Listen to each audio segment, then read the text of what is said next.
I think you're on mute. Workday starting to sound the same? I think you're on mute. Find something that sounds better for your career on LinkedIn. With LinkedIn Job Collections, you can browse curated collections by relevant industries and benefits, like flex PTO or hybrid workplaces, so you can find the right job for you. Get started at linkedin.com/jobs. Finding where you fit. LinkedIn knows how. We off? 30 seconds of carefree bliss. Oof, like wind in your hair carefree. Oh, like using Clorox Disinfecting All-Purpose Cleaner in the home carefree. Yes. Like dog slobbing on the coffee table and cleaning it with Clorox Carefree. He's on a roll now. Spit toothpaste on the faucet. You got it. You got it. Peanut butter on the light switch. Oh, spritz, spritz. Spritz, spritz. Clorox, man. Clean feels good. Okay, we're back. Use as directed.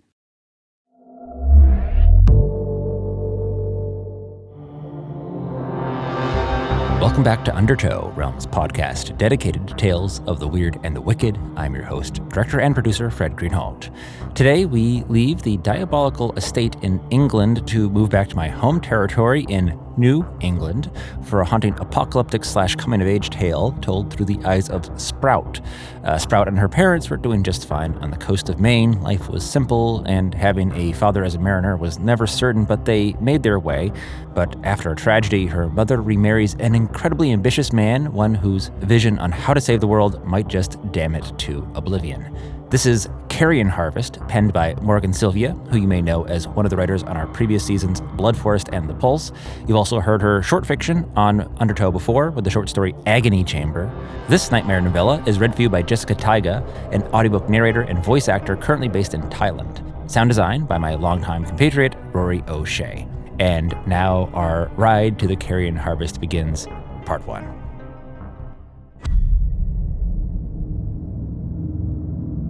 Humankind has not woven the web of life. We are but one thread within it. Whatever we do to the web, we do to ourselves. All things are bound together. All things connect. Chief Seattle, Duwamish. I have known 3 mothers, and I have had 3 deaths. Those words flow over and over again through my thoughts. A churning whirlpool where there should be a flowing river. It's getting hard to keep things straight, to keep my thoughts coherent as words and memories slip away.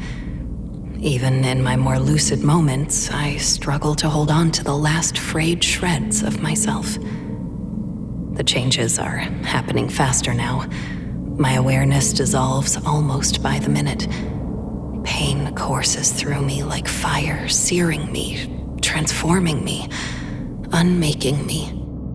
I know as I look to the sun, a bright white blur behind thick yellow clouds, that I'm running out of time. Or perhaps just running away from it. The man who raised me died 3 days ago.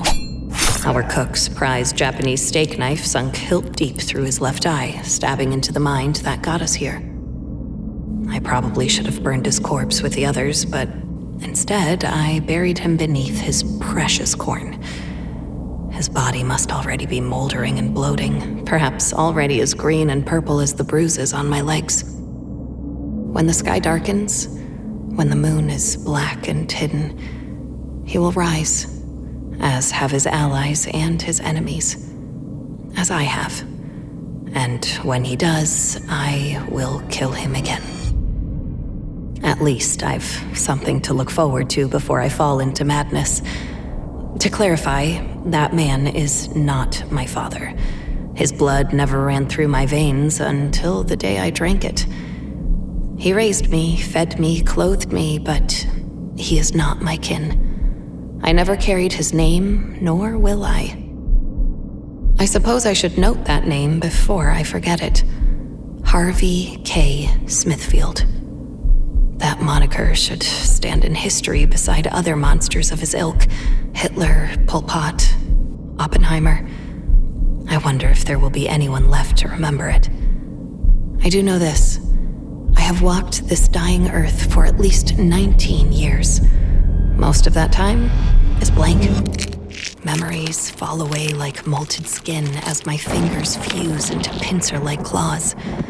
I must write this record quickly if I've any hope of completing this chronicle while I can still hold a pen. Smoke rises from the east and the north, where the cities are burning. The sky occasionally clears enough for me to see the distant plumes rising into mud-colored clouds. The yellow wind carries the stench of death. Not just carrion, but the putrid rot of a dying world. Burning rubber, melted plastic, napalm, chemicals. The water in the river is slick and oily, reflecting prismatic colors in a way that is almost beautiful. But it is the pheromones that draw my attention, the scents floating on the carrion winds.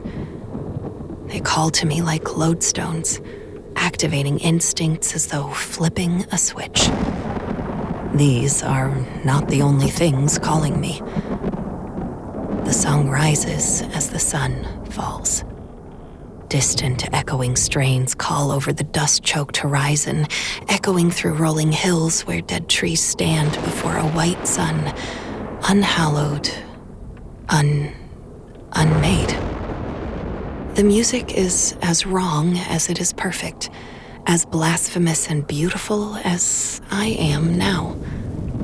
Notes that should only dance together in madness mix into a sour cacophony, rising to an eerie, droning chorus. Its beauty is that of discord and decay. That is the only kind of beauty that is left in this world. I know, I should start at the beginning. I find it hard to identify one. My earliest memories are bright, lost blurs. Cold New England beaches, craggy shores covered in green-black seaweed, sunlight shining on snow, winter winds so cold they burned. The recollections grow both brighter and blurrier the further I dig back. The oldest of them are only hazy, distorted images washed in laughter and gold. The good old days, when Mama and I were hungry, dirt poor, and unimportant. Life was simple then. We lived by the sea in a weather-beaten Cape Cod that had been in my father's family for generations. It sat, peeled and weathered on a rocky outcrop overlooking the harbor, its paint having long since surrendered to the cold salt winds that howled around us, even in summer. That place, too, was beautiful in its demise, though in a different way. Our front porch was always on the verge of collapse. The wooden fence encasing our backyard was slowly losing its battle against the weather. We drew murals on it and stuck colored glass beads in holes she drilled in its rotted boards. Mama was different back then. Wilder, younger, less jaded. She hung wish bottles and string lights from the twisted old apple tree my great-grandfather had planted 100-something years ago. Grew herbs and roses and vegetables, painted eclectic designs on not just our fence, but also on our rocks and trees. My earliest memories are of sitting on our porch with her, just people watching. We would sit there all afternoon, watching the harbor traffic as the boats chugging in and out of the harbor, often tossed about on glittering ice-cold waves. Lobster boats, windjammers, multi-million-dollar yachts. Further offshore, massive cruise ships passed by on their way to Bar Harbor or Nova Scotia. In summer, tourists in bright maxi dresses explored the cobbled streets and time-worn shops of our tiny town. They're all the same, Mama would murmur, watching them hold straw hats in place against the wind as they snapped selfies before the rocky cliffs. We made up stories about them for fun. This one was an heiress on a trip with her secret lover. That one, a budding actress researching the role that would make her a star. Sometimes we just sat quietly, staring at the sea. I knew even then we were just passing time, waiting for my father's boat to come in. Those brighter days gleam in my memory, jewels shining in the ashes of an inferno. We had nothing then. We had everything. We grew our own vegetables, kept chickens, harvested clams and crabs and scallops from the cold, wind-swept beaches. We laughed beneath baby blue skies, filled plastic buckets with blueberries we picked on blood-red barrens. Mama was a hairdresser, but she also sold flowers, seafood, and produce at a small roadside stand in the supermarket parking lot down the street. I still recall our shabby kitchen, our dark scarred wood table, the fern-themed white and green wallpaper, the spider plants hanging in macrame slings before the cracked storm windows. On rainy days, we played Monopoly or made art from shells and driftwood. In warmer weather, we brought our dog, Mosh, to the beach or played fetch with her at the park. When the moon rose full, my parents' friends would come over for grill-outs or clam bakes. I still remember the sounds of music and laughter ringing out beneath the string lights Mama hung from our backyard trees. Horseshoes and croquet in the yard, bonfires at the beach. I suppose the waves are still crashing against those rocks. Everything else has changed. My memories of my father are cracked and faded. I recall a weathered, bearded face above soft plaid flannel shirts, the smell of leather and sandalwood and tobacco. Silly jokes, silly dances, silly songs. I know he was a Bruins fan and that he liked fishing, hockey, and motorcycles, in that order, but I can no longer remember his face or his voice. He taught me how to ride a bike and dig for clams, helped me build sand castles at the beach, told me bedtime stories about princesses and dragons. And then he was gone. His death wasn't entirely unexpected. Mama had been having visions of it for years. She was terrified the lobster boat he worked on would go down under the cold black waves one day, as so many others had. I often found her sobbing in his arms before he went on a run. When he was at sea, she would walk the rocky beach, antsy and restless. She got especially nervous when the weather was bad. When the skies darkened, she would sit at our scarred kitchen table, staring out through the grimy windows, chanting, singing, praying, charms around her wrist, charms around her neck. She taught me all of the old folklore, the charms she swore would keep him safe. She made him promise to set only odd numbers of nets and traps, never to whistle at sea, never leave port on a Friday. But no charms guaranteed protection against the worst storms. When the skies and seas churned, all we could do was sit and hope as we waited for news. The old Victorian houses around the harbor all had widows' walks, but our place was nowhere near grand enough for a proper one. So, whenever storms rolled in, Mama huddled with the other sea wives over cheap draft beer in the dark, smoky dive bar overlooking the harbor, or sat in the kitchen with the marine radio on. I was 5 when her premonitions came true. There's no last moment to dwell upon, no final goodbye to remember. Nothing about my father's last days stand out to me. The few memories I have cut off far too abruptly for any sort of closure. He simply drove off one day and never came home. What do I remember? Snow falling so thick beyond the windows that it looked like the static on our old TV set. Mama's face, red and swollen, her eyes streaming with tears. I have to tell you something, honey. I have to tell you something bad. And I need you to be strong. To this day, the words car accident open a hole in my soul. In the end, it wasn't the sea that took my father away, but a snowstorm. We didn't learn of his demise through the Coast Guard or marine radio, but from a chubby, middle-aged cop. He showed up on our porch at the tail end of the worst nor'easter on record, awkwardly holding his hat against his potbelly as the snow swirled around him. The authorities pieced together what had happened and put it in their final reports. Papa had gone up north that day to help a friend fix his generator. He thought he would beat the storm back, but the blizzard came in faster and harder than expected. He was about halfway home when he hit black ice on a bridge and went off the road. His truck rolled and flipped several times, falling not just into a ditch, but over a short, steep hill. He tried to call for help, but he was in a dead zone and on an uninhabited stretch of road. He was badly hurt, perhaps more than he thought, but he tried to walk for help. They found him, frozen in a snowbank less than a mile from an open gas station. I remember being shocked and angry that Mama's spells and potions hadn't kept him safe after all.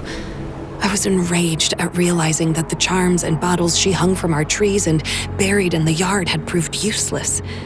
I broke the bottles in a fit of rage, threw her candles and herbs into the wood stove, pulled the crystals out of the windows. Then I crumpled onto the floor, weeping. Mama held me, let me cry myself out, then brought me into our tiny living room. We curled up together on the lumpy old couch, sobbing, our tears mingling as our world broke apart. When the wolf moon rose, we scattered his ashes into the sea he'd loved so much. The sea he gave up for us. I remember little about the time between that night and the day Harvey came into our lives. Sadness hung over us like a cloud, blocking the sun from our lives. Mama cried a lot.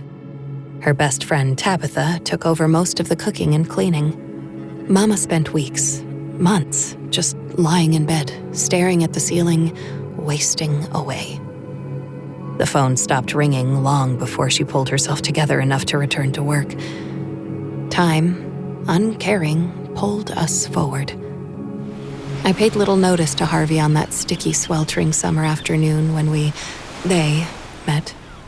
Mama and I were eating fried clams on a weather-beaten picnic table at the pier, watching the froth-capped waves roll in. Nearby, a heavily tattooed busker played House of the Rising Sun on an old acoustic.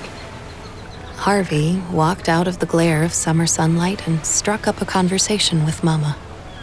I don't recall what they talked about. The Hawaiian tsunami, I think. They ended up chatting for hours. She seemed really nervous and hesitant the first time he took her out. He pulled a shiny SUV up to our tiny, sagging porch with its peeling paint and rotting boards, and handed her a bouquet of roses that probably cost more than her outfit. And so it began. He wooed her, plied her, won her. I cannot help but wonder now, if he hadn't, would it have mattered? Probably not. If I've learned anything, it's that you can't escape fate. Running only draws it faster, like a rabbit running from a wolf. Hey Undertow listeners, Fred here, wishing you happy spring. It is time to shake off the cobwebs and go out and see the world. I'm currently contemplating a long weekend in New York City, or perhaps New Orleans, and whether it's the Big Apple or the Big Easy, I'm treating myself to the luxe upgrades I deserve with Quince's high-quality travel essentials at fair prices. For example, I am eyeing their linen button-up shirts and also their beach shorts, light and breathable, sustainably sourced from Europe and almost 70% less than traditional retail price. They've also got amazing suitcases, travel duffels, and fun little travel details like leather luggage tags and passport holders. I'll be grabbing a minimalist leather money clip wallet myself to keep my travel credit cards and ID handy while out there exploring. And I love how Quince passes savings on to us by cutting out the middleman and works directly with factories that use safe, ethical, and responsible manufacturing practices. That is a winning combination. For your next trip, treat yourself to the luxe upgrades you deserve from Quince. Go to quince.com/undertow for 365-day returns, plus free shipping on your order. That's QUINCE.com/undertow to get free shipping and 365-day returns. Quince.com/undertow. There are many ways to entice a potential new customer with flashy branding and calculated marketing strategies. But at the end of the day, the success of a business comes down to the ability to close the sale. And for businesses like Thrive Cosmetics, Allbirds, or Skims, it's what goes on behind the scenes, making selling, and for shoppers, buying, simple that makes the difference. For them and for millions of businesses, that difference is made with Shopify. Businesses that want to grow, grow with Shopify. Because if your goal is growth, your commerce platform better be ready to sell wherever your customers are scrolling or strolling. And Shopify will make sure you're ready. On the web, in your store, in their feed, and everywhere in between. Nobody does selling better than Shopify. And with Shop Pay, they boost conversions up to 50%, meaning way less carts going abandoned and way more sales going. It's no wonder Shopify is home of the #1 checkout on the planet. Upgrade your business and get the same checkout Allbirds uses. Sign up for your $1 per month trial period at shopify.com/realm, all lowercase. Go to shopify.com/realm to upgrade your selling today. That's shopify.com/realm.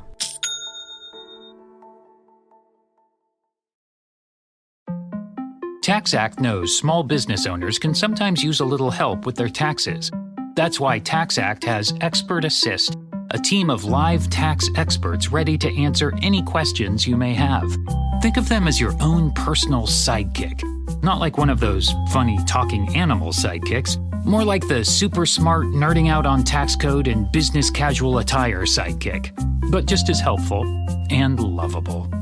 TaxAct. Let's get them over with. The first thing I learned about Harvey was that he was allergic to peanuts, bee stings, and most animals. The second was that he was a scientist doing very important work. The only time he really got animated was when he spoke about his research, which he often rambled on about excitedly. I never paid much attention to his updates. I was too young to care or understand. All I knew was that he was making corn. Perfect corn. Amazing corn that would somehow resist all disease and mold and kill all and any parasites that tried to eat it. His fancy words sank like stones through my awareness as I sat there playing with my dolls. Megafauna, seed reconstruction, cross-pollination, famine. "What's famine?" I asked one day as Mama spooned pasta salad onto my plate. I think my question surprised him, as until then I'd always stayed quiet at dinner. He looked at me as though seeing me for the first time. "Famine is hunger," he said. "But it's a hunger that happens when there isn't enough food, a hunger that doesn't go away. You've seen the children with the swollen bellies on TV?" I nodded, my throat shutting. "In Mexico?" "Yes, but it's not just Mexico. Many countries are coping with starvation now." Harvey leaned forward, his eyes glittering behind the thick, shiny glasses he wore even then. "I want to plant things that stop hunger," he said. "I want to grow things that help those children." I puzzled this out. By stopping famine? "With his corn," Mama said proudly. He nodded. "Exactly." I sort of got it, but I sort of didn't. I looked at Mama. "Will we have to eat corn all the time? Can we still get the cheese blocks from the soup kitchen?" Mama looked down, embarrassed. Harvey, to his credit, seemed very sweet and heartfelt in that moment. "Everyone needs help sometimes," he said. "There are too many hungry people out there. Crops are failing everywhere, and the plants won't grow. I'm trying to help by making plants that will thrive even when the weather is backwards or if water gets polluted with radiation." Mama held out a plate of cornbread. "You know those drills you're doing at school, in case the bombs drop?" I nodded. "Nuclear war," I said. "I'm supposed to get under a desk." She smiled. He's going to make sure we can still grow food even if the bomb clouds hide the sun. What do you think about that? I considered this. Why don't you just fix the weather? He gave a sad half smile, then turned his attention to his pork chops. Can't fix that, Sprout. It's too late now. Suddenly, I was Sprout. I thought about this as I bit into the cornbread. I loved cornbread because it was my favorite color, yellow. Yellow always seemed cheerful and happy. It meant life and sunshine and happiness, sunflowers, dandelions, corn on the cob. I didn't know back then that yellow is death. Everything is yellow now. Yellow skies, yellow fields, yellow dust. At the time, I was impressed. But even then, I had a sense of foreboding. I remember asking if his food would kill us. He laughed and told me not to be silly, then launched into a diatribe about genetics, most of which went over my head. I got the gist. His special corn was somehow completely safe for us, but deadly to insects. He brought some over one night. Mama grilled it with lobsters my father's captain buddy dropped off. Harvey talked about his corn that whole night, his eyes bright and mad. Mama looked at him with starlight in her eyes. He's going to feed the world, she told me later. He's going to be a very important man. The cards told me so. Sorcerer, she called him. She had, of course, done every type of tarot reading, rune toss, and divination she knew before deciding to date him. She pored over their horoscopes and numbers daily, read the tides and the waves like a book. I think she even used divination to decide what colors to wear on their dates.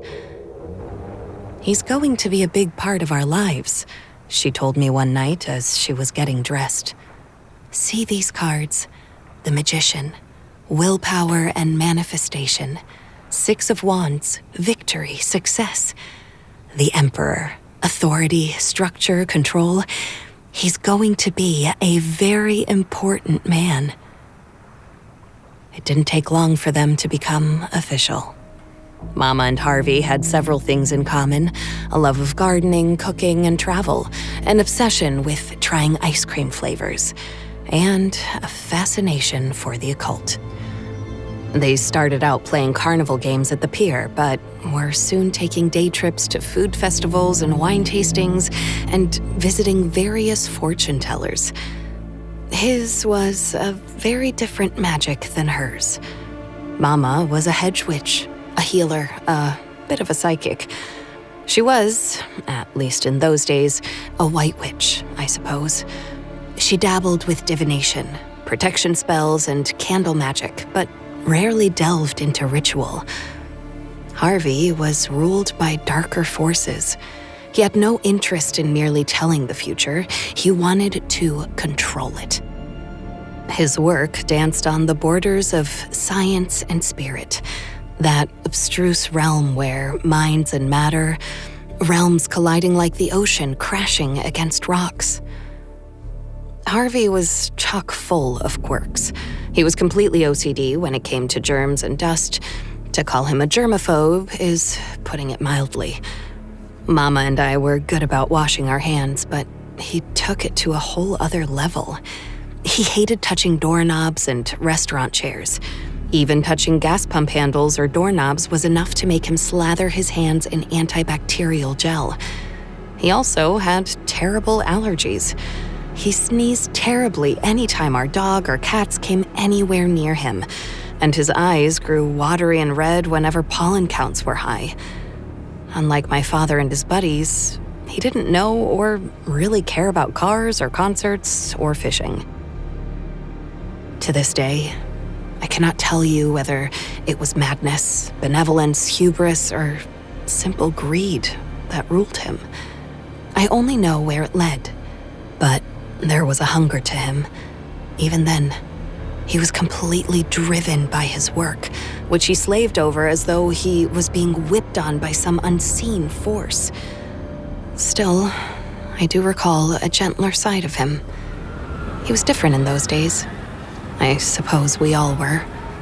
He was already consumed by his research, but he hadn't yet fallen to the psychosis that drove him in the end.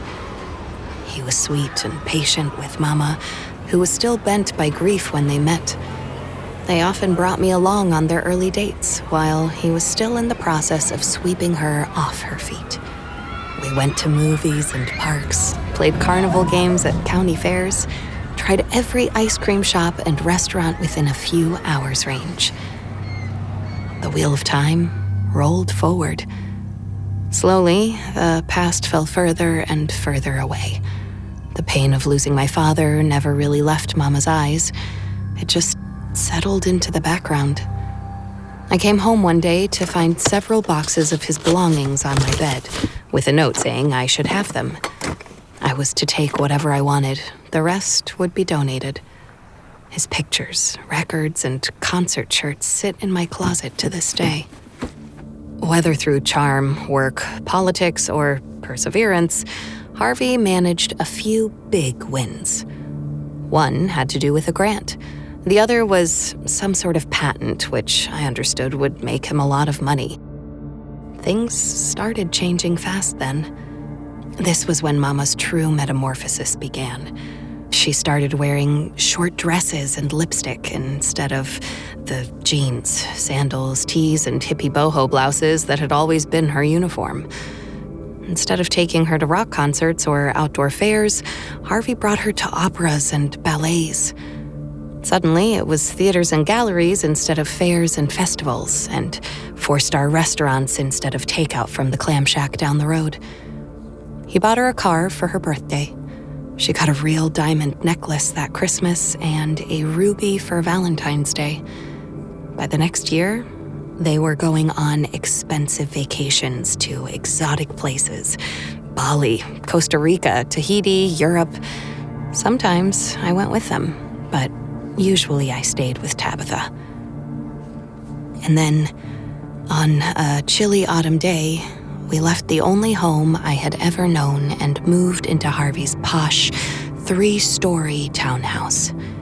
I suddenly had a room full of pretty white furniture, new name-brand clothes, and shoes that wouldn't get holes in them after a few months of wear. Mama was thrilled, but I was really upset about having to say goodbye to our cats, Mickey and Minnie. Because of his allergies and fixation on germs, which bordered on neurosis, Harvey was adamantly against having pets. Our dog, Mosh, came with us, but this was a temporary exception.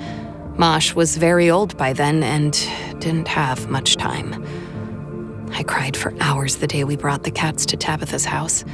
We knew they would be spoiled rotten, and Tabitha sent photos all the time, but I was still salty about it.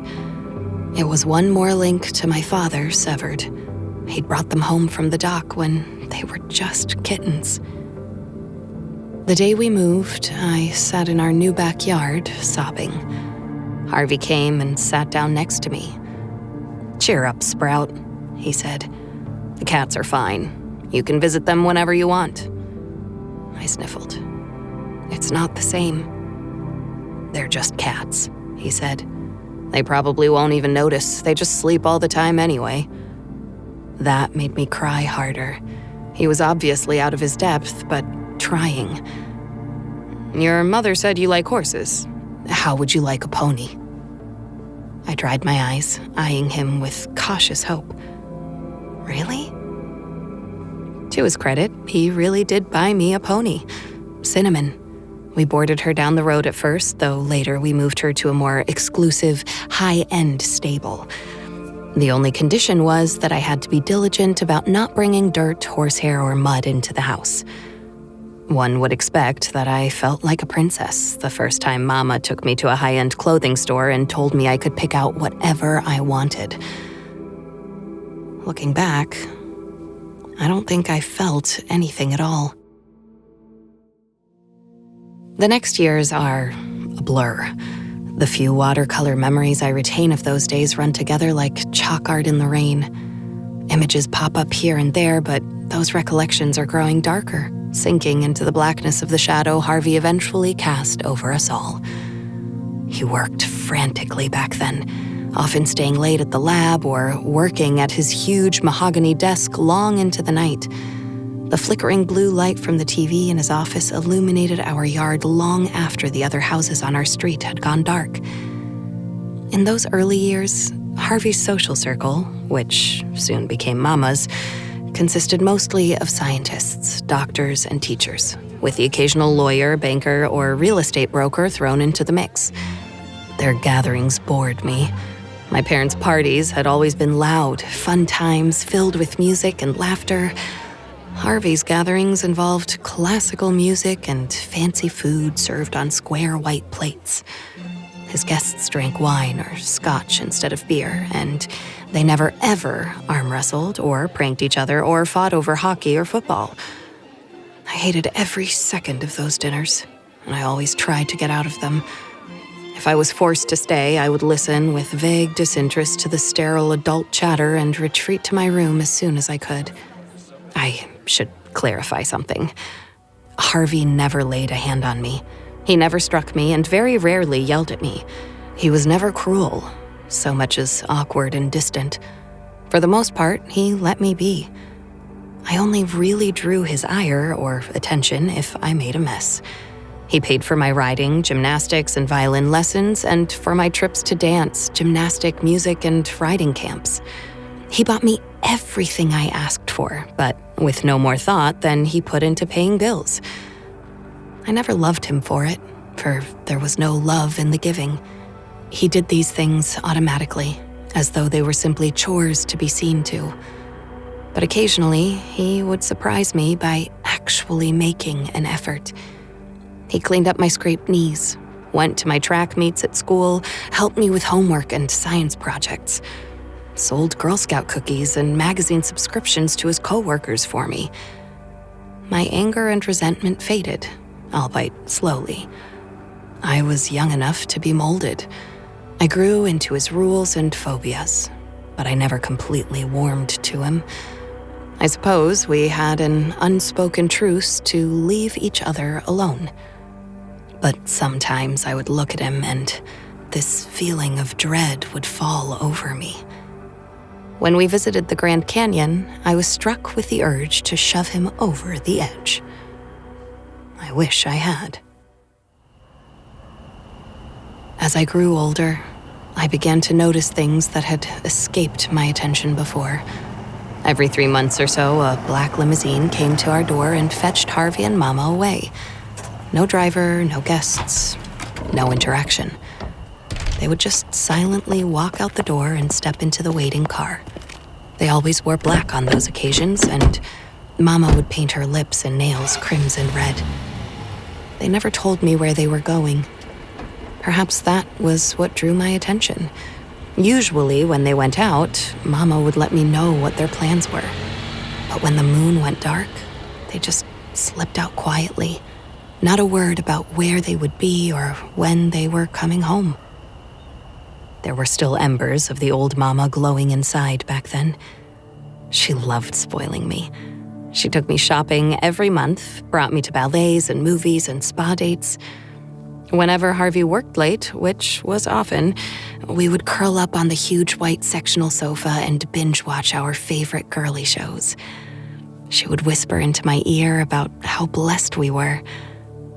"We never have to worry again," she said.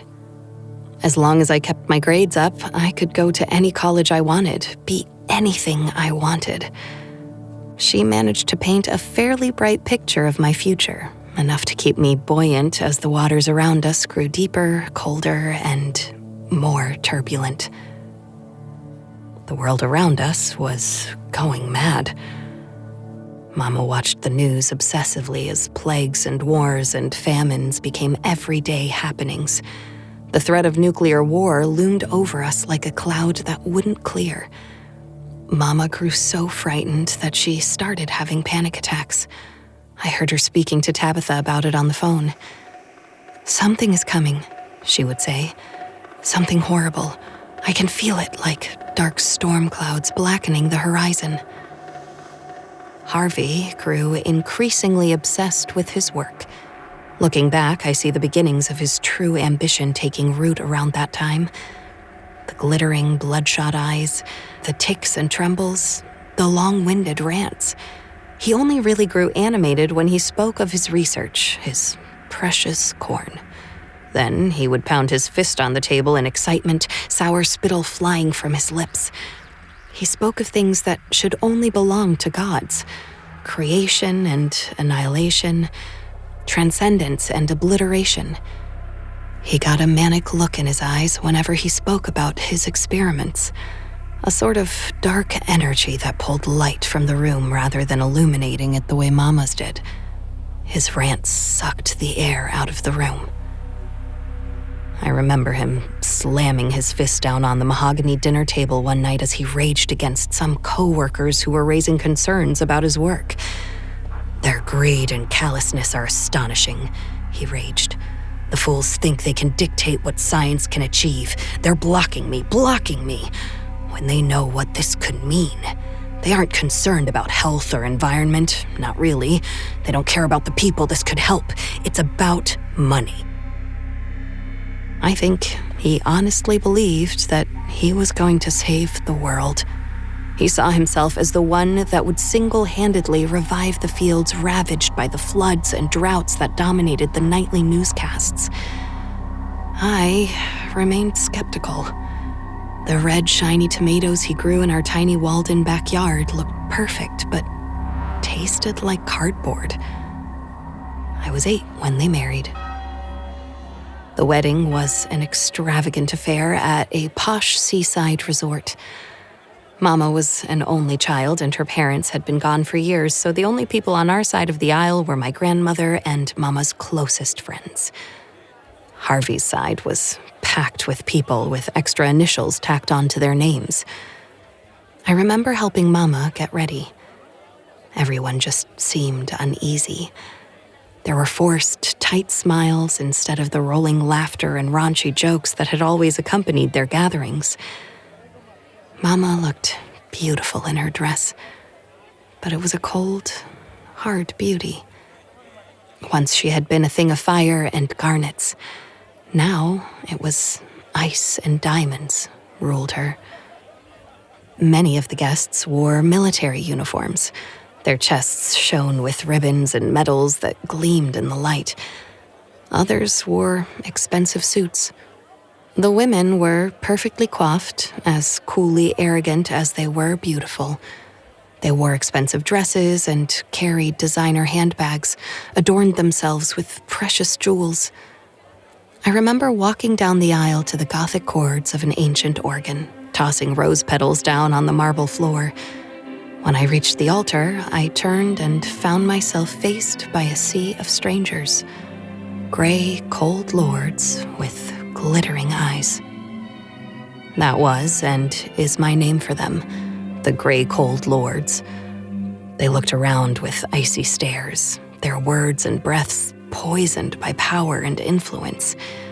Even then, I knew who they were, what they were. That was the first time I noticed the energy around us changing. Harvey and Mama were moving into power. The men in Harvey's social circle were either becoming rich and powerful or were replaced by those who already were. Even his scientist friends seemed apprehensive. The wedding brought another new element into our lives: security guards. These were no chubby mall cops. They were buff, stone-faced, and utterly professional. And, it turned out, necessary. Someone lunged at Harvey as he and Mama were leaving the cathedral to go to the reception. I was walking behind them to the waiting limo when suddenly there was shouting and commotion beside me.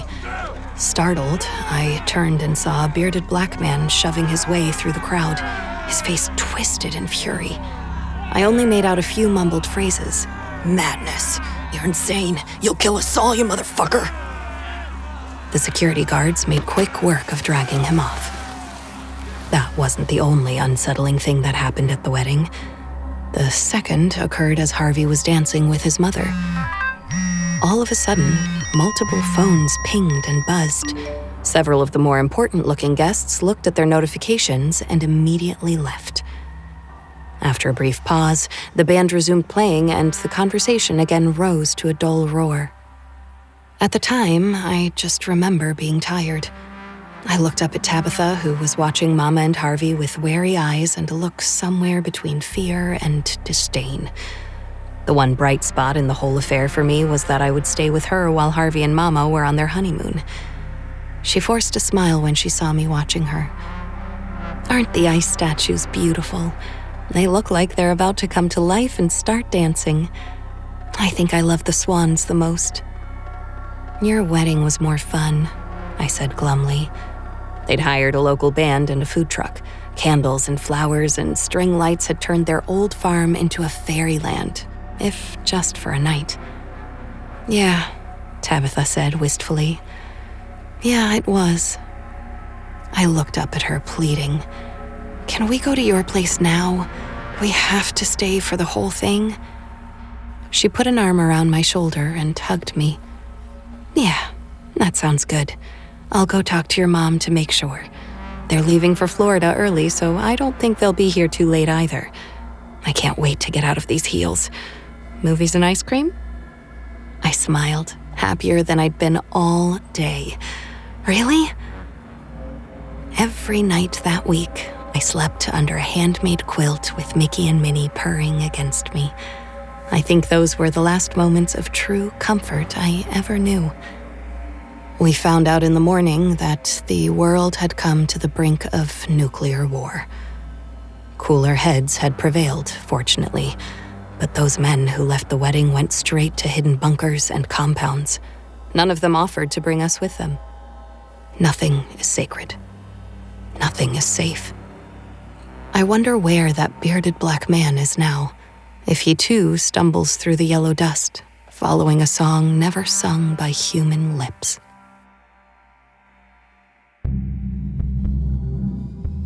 And that was Carrion Harvest Part 1.